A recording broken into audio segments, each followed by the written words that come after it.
Hello, my name is Katallina Valenzuela, and today we'll be discussing marijuana. So, we're going to first start off with the cannabis plant. So, the cannabis plant has three main subspecies: indica, sativa, and ruderalis. Another subspecies is hemp.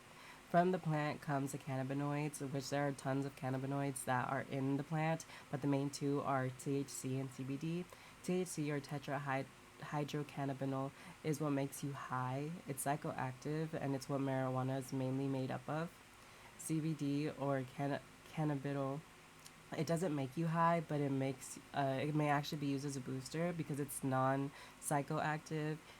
It comes from the hemp plant, which is high in CBD and low in THC, and this is what is mainly used for the medicine. Though both THC and CBD have medicinal properties and do also have synthetic forms. The first cannabis-derived medicine was Epidiolex. So marijuana is cannabis, but not all forms of cannabis are marijuana.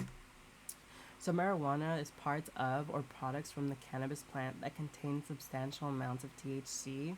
It's a mind-altering substance with several short-term and long-term effects. It goes by other names such as weed, pot, dope, etc.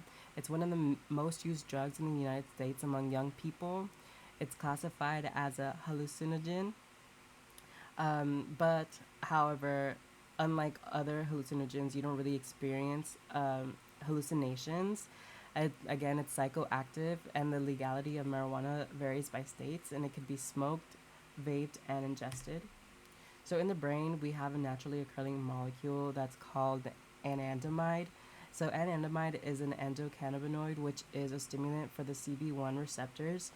This receptor is part of the endocannabinoid system in the body. The system regulates and controls many of our bodily functions, such as learning and memory, emotional process, sleep, temperature control, pain control, inflammatory and immune response, and eating. The CB1 receptor outnumbers many receptors in our brain, and it's responsible for controlling levels and activities of other neurotransmitters. So how it works is just immediate feedback. It turns up or down activities of other systems that need it. So when you smoke marijuana, THC quickly passes from the lungs into the bloodstream. The blood then carries THC to the brain and other organs. Then THC reaches the brain. Um, it can work as an anandamide and fit into the CB1 receptors.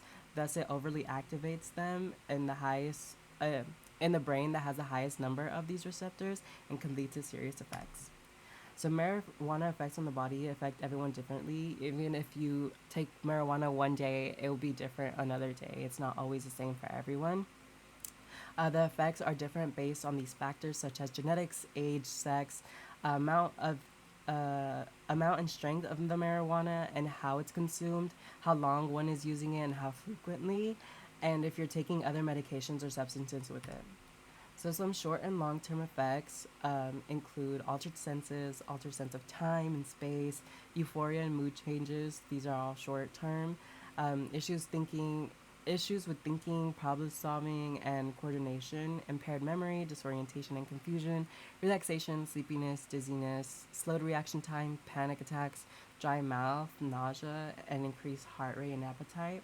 The long-term effects are still being studied. Using marijuana before the brain fully develops may affect functions such as attention and memory learning, and these effects may last a long time or even be permanent. It can cause damage to the lungs. Vaping THC has been linked to lung injury, but this is still being studied. Long-term use is associated with periodontal disease, which is gum disease, impaired sperm development, which is spermatogenesis, which can affect fertility in men.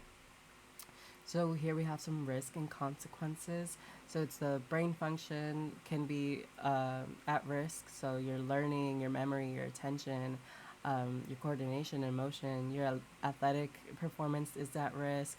Driving, you cannot drive under the influence. That causes more risks. And then leading to more consequences such as DUIs. Then we have lung health is at risk, unintentional poisoning, cannabis use disorder, impacts on relationship and overall quality of life, and increased risk for bronchitis, strokes, heart disease, and other vascular diseases. So there's more risk and links such as poor mental health, but these are all still being studied with marijuana. And here are my references. Thank you so much for your time.